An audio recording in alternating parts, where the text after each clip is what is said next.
सुबह 10 बजे से लेकर 11 बजे के बीच में उपस्थित हूँ आप सबके सामने। आज विश्लेषण जन्म कुंडली का इस कार्यक्रम के अंतर्गत जिनकी कुंडली इस सप्ताह मैंने चुनी है, इनका नाम है VS रोहन और ये हैं अलवर राजस्थान से।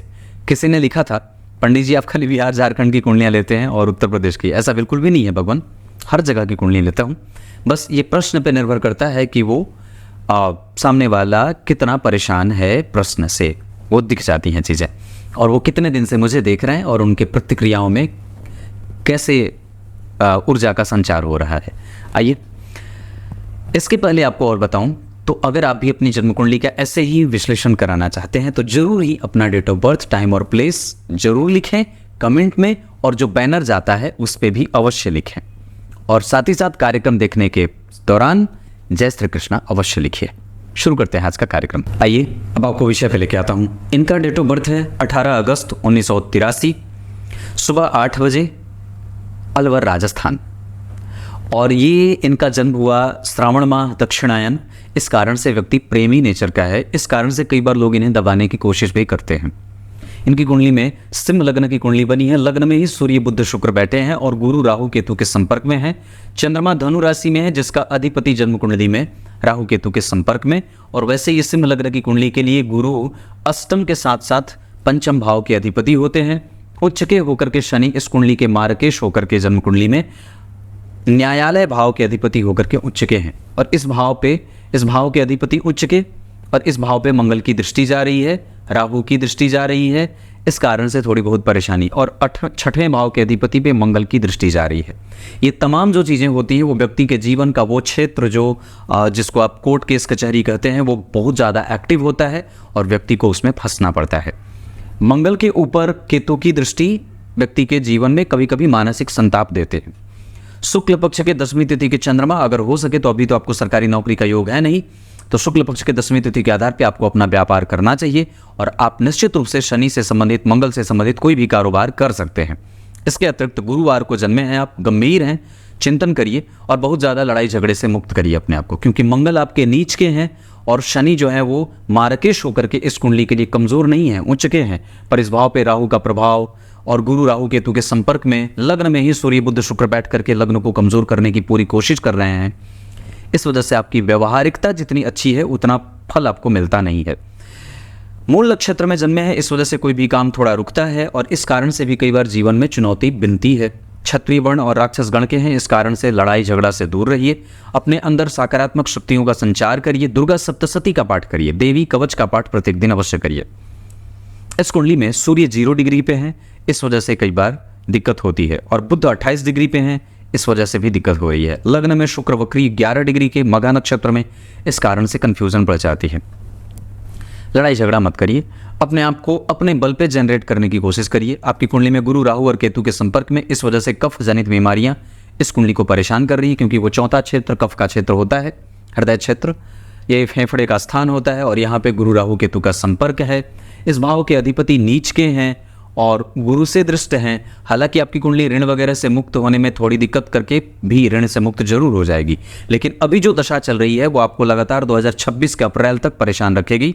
आगे जो मंगल की दशा है वो आपकी कुंडली में थोड़ी बहुत ठीक होगी। हालांकि ये कुंडली इस वजह से पचड़े में फंसी है कि मंगल ने शनि को और शनि ने मंगल को देखा है। ये स्थिति आपकी कुंडली को परेशान कर रही है। हनुमान चालीसा का पाठ अनुष्ठानिक करिए, 108 बार हनुमान चालीसा का पाठ महीने में एक बार किसी एक मंगलवार को या शनिवार को अवश्य करिए। इसके अतिरिक्त आपकी कुंडली में अपने व्यक्तित्व को और भी ज़्यादा गंभीर बनाने की आवश्यकता है। बहुत ज़्यादा किसी को उत्तर मत दीजिए, अपने आप को और भी ज़्यादा जो है वो स्थिर करिए और हेडेक मत दीजिए। आपकी कुंडली में अष्टम भाव का अधिपति चतुर्थ में बैठा है, इस वजह से, और द्वितीय भाव के अधिपति कमज़ोर हो रहे हैं, इस कारण से आपकी कुंडली कमज़ोर क्यों?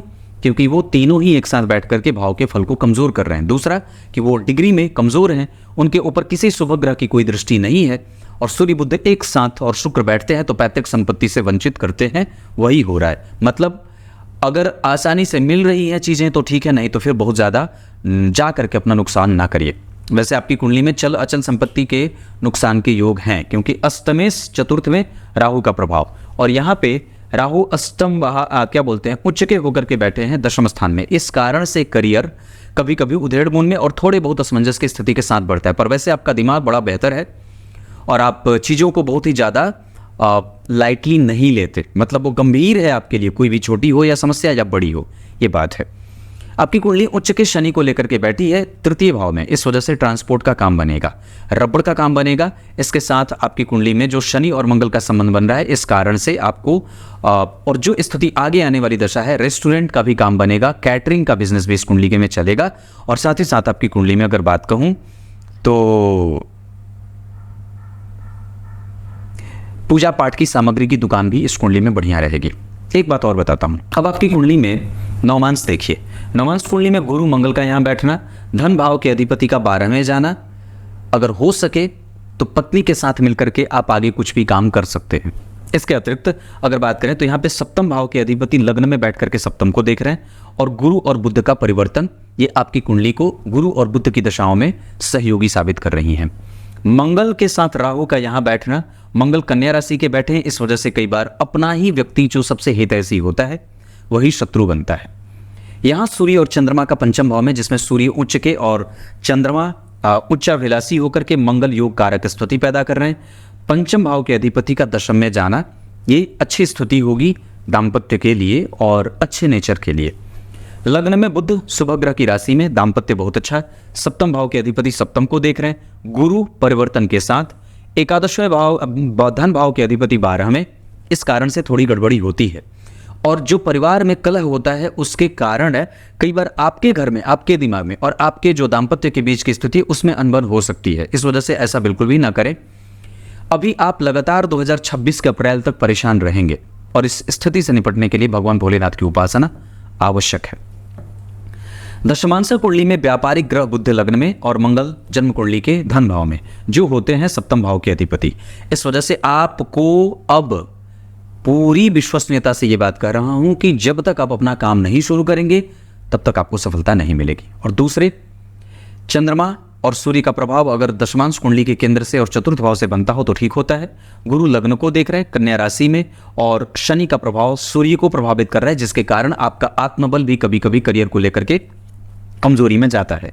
यहाँ पे जो बात बन रही है, वहाँ पे शनि की दृष्टि चंद्रमा पे और गुरु का प्रभाव एकादशवें भाव पे, नवम 12वें भाव पे मंगल को देख रहा है। गुरु का प्रभाव यहाँ पे, गुरु का प्रभाव यहाँ पे, मतलब गुरु की दृष्टि यहाँ के लिए अच्छी नहीं है, पर यहाँ के लिए और यहाँ के लिए बहुत अच्छी बन रही है। इस वजह से व्यक्ति का जो चरित्र है और उसका जो चिंतन है वो बड़ा गंभीर और गहरे पानी वाला होता है। लेकिन चूंकि गुरु इस कुंडली के लिए सर्वाधिक यथेष्ट ग्रह होते हैं, और वो बैठे हैं अनुराधा नक्षत्र में 8 डिग्री के, और शनि इस कुंडली में उच्च के होकर के बैठे हैं चित्रा नक्षत्र में, जिसका अधिपति मंगल उन्हें देख रहा है। मंगल पुष्य नक्षत्र के और शनि चित्रा नक्षत्र में। ये जो नक्षत्रों का संबंध बना है, ये आपके शनि और मंगल को मजबूत कर रहा है। परंतु दोनों ग्रहों का जो एक दूसरे को देख लेना होता है, ये व्यक्ति के जीवन में बहुत ही विपरीत परिस्थितियों का निर्माण करते हैं। कब? शनि मंगल राहु केतु की दशा में, और साथ ही साथ 12वें भाव के अधिपति की दशा में। आपकी कुंडली में 12वें भाव में मंगल बैठे हैं, जो भाग्य भंग योग लगा रहे हैं। लाभ भाव के अधिपति लग्न में, इस वजह से व्यक्ति स्वयं से ही सब कुछ करता है। पिता भाव में राहु, जो पिता कई बार एकाकी हो जाते हैं या अकेले हो जाते हैं, या कई बार आपको वो दे ही नहीं, कई बार पिता के सुख से, पिता के धन से, पिता के प्रभावों से वंचित होना पड़ता है। यहाँ पे गुरु राहु और केतु के संपर्क में, और चतुर्थ भाव के अधिपति नीच के, इस वजह से माता और पिता का उस तरीके का सुख नहीं मिल पाता। होने के बाद भी, या होंगे भी तो वो किसी दबाव में होंगे, ऐसा भी दिख रहा है। इस कुंडली में छोटे भाई बहन बड़े ही क्रूर और कठोर हैं, इस वजह से उनके साथ लड़ाई झगड़ा मत करिए। वैसे भी आपकी कुंडली में तृतीय भाव पे मंगल की दृष्टि और शनि का प्रभाव है। मंगल ने शनि को देखा है और गुरु के पीछे ठीक शनि उच्च के बैठे हैं, इस वजह से उन्हें भी कमजोरी मिल रही है। सूर्य बुध शुक्र लग्न में बैठ करके आपकी कुंडली को कमजोर कर रहे हैं कई बार, और यहाँ पे बुध और मंगल का प्रभाव आपको क्रिएटिव बना रहा है। अपने वास्तविक नेचर को समझिए, अपनी योग्यता को समझिए। आपकी कुंडली में 2026 तक आप इधर उधर भटक सकते हैं, लेकिन उसके बाद नहीं। हालांकि आपको अगर जन्म स्थान से दूर जाने का काम हो तो भी कर सकते हैं, क्योंकि मंगल का नीच भंग गुरु कर रहे हैं, इसमें कोई संदेह वाली बात नहीं है। चंद्रमा पंचम में बैठे हैं। आपकी कुंडली प्रेम पूर्वक जो कारोबार किया जाता हो, शुद्ध जन स्थिति से, शुद्धता से युक्त होकर के जो कारोबार किया जाता हो, उसमें आप कर सकते हैं। राहु आपकी कुंडली के दशम स्थान में है, और दशम स्थान के अधिपति लग्न में है, वो कंफ्यूज है इस वजह से। लेकिन फिर भी एक बात जो बन रही है कि इसके आधार पे आप अगर चाहें तो खाने पीने से संबंधित सामग्री की दुकान भी कर सकते हैं, जैसे किराना स्टोर। ये बात इतनी बनती है। बॉडी पार्टिकल्स जो होते हैं, जो मशीन के जो पार्टिकल्स होते हैं, वो भी आप काम कर सकते हैं। इसके साथ साथ आप पेट्रोलियम सेक्टर में भी काम कर सकते हैं और ट्रांसपोर्ट का काम भी आपकी कुंडली में बहुत अच्छा बनता है। बिल्डिंग मटेरियल का काम भी आपकी कुंडली में बनेगा। ये इतनी सारी चीज़ें हैं। इसके अतिरिक्त आपको बता दूं तो सूर्य से 10 घर आगे की जो स्थिति बन रही है वो कंफ्यूज है और परेशान है, और चंद्रमा से जो 4 घर आगे की स्थिति और सूर्य से जो 4 घर आगे की स्थिति बन रही है वो भाव भी थोड़ा कमजोर है। इस वजह से भी कई बार पिता का सुख या पिता का प्रभाव कमजोर होता है। चंद्रमा से चौथे घर की स्थिति कंफ्यूजन में है, माता को दवाइयां हमेशा चलती रहती हैं, कई बार उनके सुख से कमजोरी मिलती है। मंगल का प्रभाव आपकी कुंडली में आपके भाई बहनों से आपकी दुश्मनी, बुध का प्रभाव आपकी कुंडली में जो स्थिति बना रहे हैं उसके आधार पर आपके मामा वगैरह से आपको सुख अच्छा मिल सकता है। गुरु का प्रभाव आपकी कुंडली के आधार पर जो बात कह रहा हूं उसके आधार पर आपकी कुंडली में गुरु का प्रभाव ठीक ठाक है, पर वो कई बार संतति को बीमारी या रुग्ण बना देता है, या कोई बार वो परिस्थिति जो आपको झेलनी पड़ती है उसके प्रभाव से आकर के उनको भी नुकसान होता है। आपकी कुंडली में शत्रुओं से लड़ने का कोई योग बहुत ज़्यादा, हालांकि शनि मंगल हैं, पर फिर भी मैं कहता हूं कि इसकी कोई आवश्यकता अभी नहीं है। 2026 के अप्रैल तक अगर हो सके तो शांति से किसी भी तरीके से इस समस्या का हल निकालिए। गुरु राहु केतु का प्रभाव चतुर्थ भाव पे है, हृदय क्षेत्र का ध्यान रखिए, सर्दी और शीत जनित बीमारियों से बचिए, शहद हल्दी का प्रयोग करिए, अदरक का प्रयोग करिए, आयुर्वेदिक दवाओं का सेवन आपको ज़्यादा लाभान्वित करेगा। ये आपकी कुंडली है। इस कुंडली के लिए अंक हमेशा से 8 बहुत अच्छा रहे। इस कुंडली के लिए दिन रविवार और गुरुवार का बहुत अच्छा रहे। इस कुंडली के लिए तारीख मैंने बताया 8 बताया है। इसके साथ साथ धन कमाने के लिए दिशा पूर्व बहुत अच्छी रहेगी। नक्षत्र के आधार पे पुष्य, अनुराधा, मृगशिरा, उत्तरा फाल्गुनी और हस्त के साथ चित्रा, ये सब नक्षत्र अच्छे रहेंगे। दिन आपके लिए रविवार और गुरुवार, इतनी सारी चीज़ें हैं। इस कुंडली में दशाओं के क्रम में अगर बात करूंगा तो आपकी कुंडली में सूर्य और चंद्रमा बाल्यावस्था के हैं, इस वजह से उनको बल देने के लिए शिव जी की पूजा और भगवान भोलेनाथ की आराधना, इसके साथ साथ प्रत्येक दिन सूर्य को अर्घ्य और आदित्य हृदय स्तोत्र का पाठ, इसके साथ साथ कार्तवीर्य स्तोत्र का पाठ करना चाहिए। मंगल और बुध का प्रभाव कमजोर ना हो, इस वजह से अपनी जो चिंतन की प्रक्रिया है उसको और भी स्टैब्लिश करिए। अपने आप को टाइम दीजिए, थोड़े अकेलेपन में भी रहने की स्थिति बने तो बिल्कुल ही रह लीजिए, उससे आपको समस्याओं को समझने में मदद मिलेगी। जल्दबाजीपन की प्रक्रिया को कम करिए, अपना प्रभाव और भी विस्तार दीजिए, बहुत ज़्यादा कम बोलने की कोशिश करिए, आलस्य बिल्कुल भी ना रखिए। सामने वाले की परिस्थिति को समझने की आवश्यकता है। शुक्र जन्म कुंडली में और शनि का प्रभाव आपकी कुंडली में, शनि राहु केतु 25% का परिणाम कर रहे हैं। इस वजह से अगर हो सके तो अभी के हिसाब से अगर मैं जो समझ रहा हूं, थोड़ी सावधानी, अतिरिक्त व्यय और जितना ज़्यादा हो सके बजट बना करके चलने की आवश्यकता है। अभी आप कभी भी बिजली तक भी बचाने की बात हो तो वहाँ भी बचा सकते हैं। जितना ज़्यादा हो सके अपने बजट पे काम करिए और एस्टिमेटेड वे में खर्च करिए। इसके साथ साथ आपकी कुंडली में लग्न जो बना है वो बना है 28-27 डिग्री का, इस वजह से, और उत्तरा फाल्गुनी का बना है। इस कारण से हालांकि सूर्य लग्न में बैठे हैं पर फिर भी आपको चिंता कोई ना कोई हमेशा रहती है और वो रहेगी। भगवान नाम का जप, देवताओं की आराधना, ब्राह्मणों की पूजा, देवताओं की पूजा, माता पिता का सत्कार, चाहे कैसे भी हो उनके साथ कभी भी पॉलिटिक्स मत करिए, और किसी भी स्थिति में मंदिर के दर्शन का काम आपको हमेशा फायदा करेगा। पीपल के वृक्ष को जल और दूध अर्पित किया करिए। इसके साथ साथ गर्मी वाली चीजों का सेवन ज्यादा करिए, जैसे ड्राई फ्रूट। अब मैं आपको इस कुंडली में धन योग बता देता हूँ। लग्न के अधिपति का लग्न में बैठना मतलब आपकी प्रवृत्ति और आपकी आयु और आपका व्यवहार बिल्कुल सटीक है। भगवान आपकी कुंडली के द्वितीय भाव के अधिपति लग्न में बैठे हैं, पर बड़ी गंभीर बात है कि आपकी कुंडली में उन्होंने अपने आप को अस्त नहीं किया है, और ये इस कुंडली की सबसे अच्छी बातों में से एक हो सकती है। तीसरे भाव में शनि उच्च के, पर शनि और मंगल का संबंध जब बन जाता है तो जीवन में कठिनाई बनती है। इसमें आपके माता पिता, आपके भाई बहन शत्रु हैं तो हैं, पर वस्तुतः ये आपके पूर्व जन्म के किए गए प्रारब्ध का फल है, क्योंकि ग्रह पूर्व जन्म के प्रारब्ध के आधार पर ही बैठते हैं। इसका सीधा अर्थ है कि भगवान किसी न किसी को निमित्त बनाएगा और आपको कष्ट देगा। इससे बचने का सीधा और साधारण उपाय है कि अपने आमदनी पे फोकस बढ़ाया जाए। जो कुछ मिल जाता है समझौता करके उसे ठीक करें, क्योंकि आपकी कुंडली में वैसे 12वें भाव में मंगल नीच के बैठे हैं। अलग बात है कि उनका नीच भंग हुआ है, पर अपनी समस्या क्यों बढ़ाएं। अगर ग्रह विपरीत परिस्थितियों का निर्माण कर रहा है तो हमें ऐसा समझ करके कि ये परमात्मा की लीला है, इस धरती के संपत्ति के लिए हमें लड़ने की कोई आवश्यकता नहीं है। लड़ना है तो भक्ति के लिए लड़िए। चतुर्थ भाव की स्थिति राहु केतु के संपर्क में माता जी को दवाइयां और आपके जीवन में हेडेक ये बनी जाती हैं, क्योंकि अष्टमेश होकर के पंचमेश होकर के बैठे हैं तो संतान से और कई बार आपके मेहनत के बाद मिलने वाले परिणाम से आपकी दूरी बना देते हैं। गुरु राहु और केतु के संपर्क में रहेंगे तो परेशानी रहेगी। और पंचम भाव के अधिपति गुरु केंद्र में द्विद्वादश के संबंध में है, हालांकि ये त्रिकोण राजयोग बनेगा इस कारण से। और पंचम भाव पे चंद्रमा, आपका जो प्रभाव है वो आपको मिलेगा अवश्य, पर अभी नहीं, चंद्रमा के बाद, क्योंकि चंद्रमा वस्तुतः आपकी कुंडली में 0 डिग्री के मूल नक्षत्र के और पक्ष का बल है। इस वजह से जो अभी तक आपको मिला है थोड़ा बहुत रिकॉग्निशन, वो चंद्रमा के कारण। लेकिन गुरु और चंद्रमा का द्विद्वादश में होना कई बार इसको विषमता में लेके जाता है। छठवें भाव के अधिपति और छठवें भाव पे मंगल का प्रभाव, आपको लड़ाका नहीं बनना चाहिए।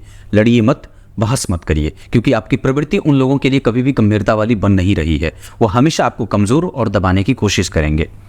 सप्तम भाव और छठवें भाव की स्थिति ये है। अष्टम भाव के प्रभाव में ये आ रही है चीज़ें, इस वजह से कई बार ये कोहू योग बनता है और हेडेक होती है, मेहनत करनी पड़ती है। अपने आप को रीएस्टैब्लिश करिए और वापस ऑप्शन ढूंढिए कि आप क्या बेहतर कर सकते हैं, क्योंकि आपकी कुंडली में मैंने जितने भी काम बताए हैं, आप जमीन की खरीद बिक्री तो इस कुंडली में नहीं बनेगा, पर खाने पीने का काम इस कुंडली के लिए बनेगा। पूजा पाठ की सामग्री की दुकान इस कुंडली में बन सकती है। मंदिर वगैरह को पकड़ने और मंदिर वगैरह की आसपास के क्षेत्रों को चुनिए, वहां पे किस चीज की आवश्यकता है इस बात को फोकस बढ़ा सकते हैं। नवम भाव के अधिपति का भाग्य में जाना, गुरु से दृष्ट है और उच्च की दृष्टि जा रही है गुरु की, इस वजह से आपके अंदर धार्मिकता हमेशा रहेगी और आपको पूर्वजों का आशीर्वाद थोड़ा कम मिल रहा है। अगर हो सके तो घी का दीपक अवश्य ही अपने पूर्वजों के निमित्त जलाएं। दशम भाव के अधिपति का जन्म कुंडली में लग्न में बैठना, आप चाहते हैं अपने बल पे सारा काम कर लें, पर वैसे जितना ही आप चाहते हैं कि जितना ही स्टैब्लिश हो उतना ही आपको देरी होती है, क्योंकि सूर्य बुध शुक्र इस कुंडली के लग्न को कमजोर कर रहे हैं। 12वें भाव से पहले 11वां भाव आपकी इच्छा पूर्ति करवाने में सहयोगी है, पर वैसे वो कमजोर हो रहे हैं। इस वजह से गणेश चतुर्थी का व्रत महीने में एक बार अवश्य करिए। तब तक के लिए बहुत बहुत नमस्कार।